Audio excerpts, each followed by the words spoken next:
Boom, what's up, guys? Here we go. I got my boy here, Dr. Kareem. He's my boy, known for quite a while. This is an exciting one for me because he's coming from a long hiatus, personal life and injury. So this is a great introduction to why you see some older gentlemen in your studio moving slow or not being so explosive. He's a judo black belt, jiu-jitsu purple belt. So he's got many years of experience. I got 20 years on the mats, and I have a bunch of injuries, so many that I'm being held by crazy glue, duct tape, and all that good stuff. So you see it just moving around, exploring. We don't have something, we don't go crazy. You see that every movement has a purpose, and we're kind of really chilled out, just exploring, seeing the options, seeing how things play out, looking at reactions. So this is great. I love these kind of paces because here we sit and we kind of look at what's happening, why he's reaching, where his hand placements. So this is just a great way to come back when you're training. Doesn't mean you have to go hard rows. It doesn't mean you get upset when someone passes you. You just kind of chill. See that? I threw a thumbs up, having fun. Grateful to be on the mats, grateful to be training. After my last accident, it's a blessing that I'm even on the mat. So, be grateful that you're there and don't be upset if someone's passing you. Each row should be a learning experience and begin to adapt. The body is an amazing, amazing machine. I'm going to be honest, right now, it's been 2 years since my accidents and surgeries. My major big biking accident and required me 5 surgeries. And I've been training now just for about 4 months.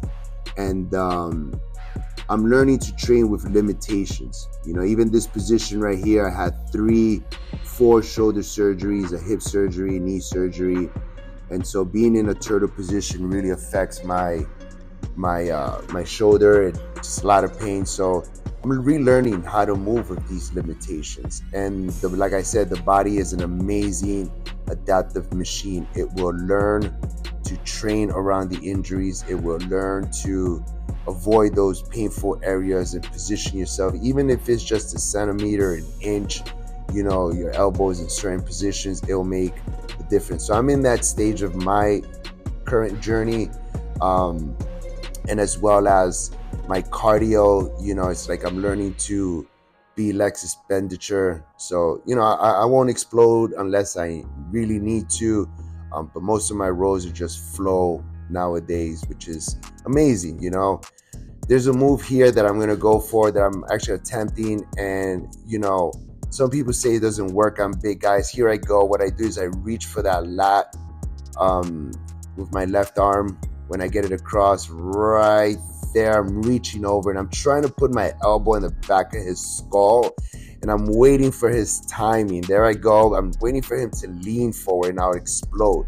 So this is cool when you're working on things. It doesn't matter if they pass you. It doesn't matter if they sub you. It doesn't matter.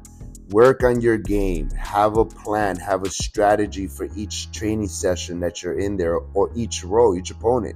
He's a fairly big guy, so I'm exploring to hit those moves on bigger guys, so then I can teach it and say that, hey, it does work.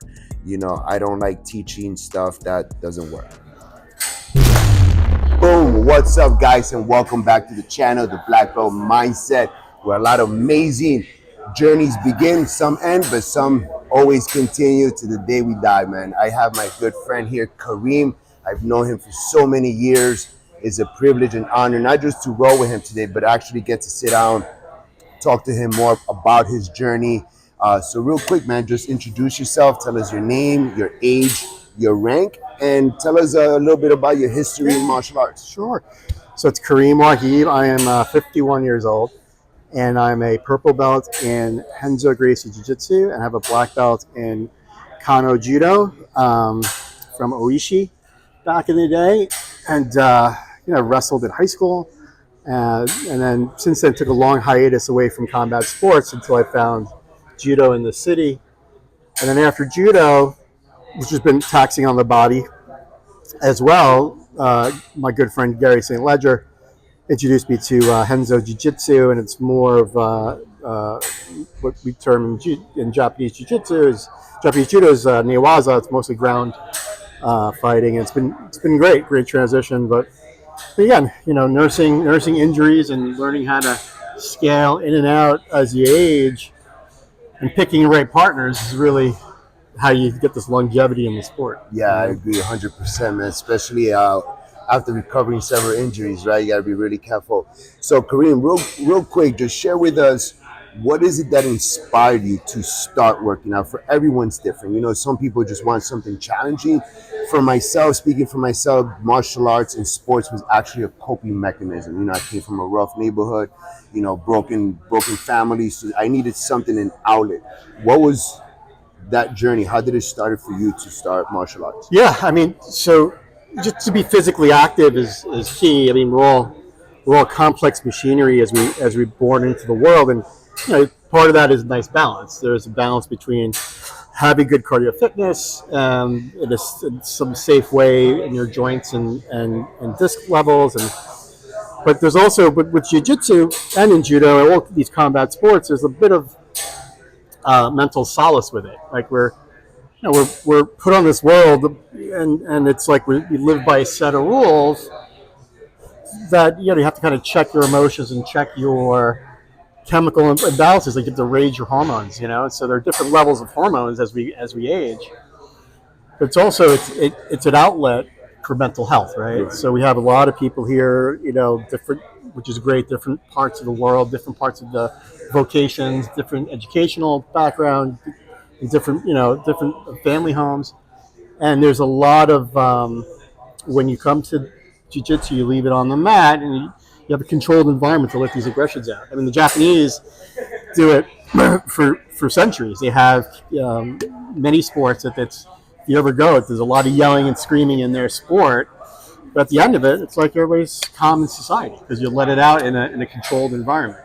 So it is therapy, and especially if you get hurt and you haven't come for a while, it's a detriment to mental health. So it's a good outlet, like any kind of good exertive sport. If you leave here tired, well, that's a good therapy session. Yeah, I agree, 100%. Yeah, very well said, man.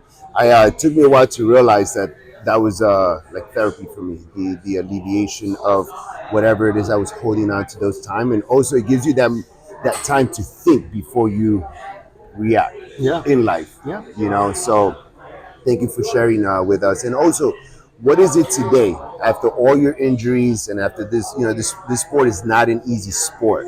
It's hard on the body.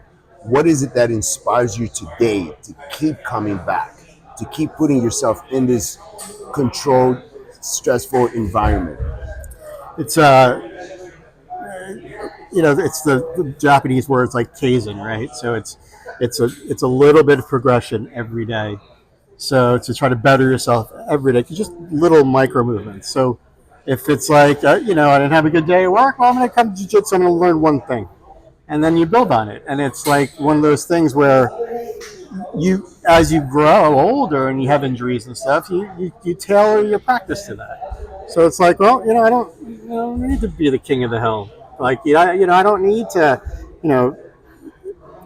be able to I can beat everybody in the room. No, it's like, what? I'm going to get a good workout. My goal is not to get hurt and to learn something. So that's where my practice is now. I mean, I push a little bit, but then, you match where you are in your day to day. Yeah. So just a little bit of, get better, like 1%, fraction of a percent every day. And that's like that's this environment lets you do that. I love that. That's like the common theme of all the black belts that I've interviewed so far. They all say just be 1% better. That's it. I love it. Kareem, just real quick in an elevator pitch, if someone's watching this video and they're on the fence of wanting to try martial arts, jiu-jitsu, or whatever it is, something that it may sound difficult to them, what would you tell that person to inspire them to take action and to go do something that's a little uncomfortable? What would you tell that person? Yeah, I mean, listen, I guess within the last 20, 30 years with our society, it's like everybody has a comfort zone, everything's tailored to them. and you don't know how to really learn to get over adversity, right? So jiu-jitsu does that. It gives you little complex problems, and how to kind of work your way out of those things, and it relates to real life.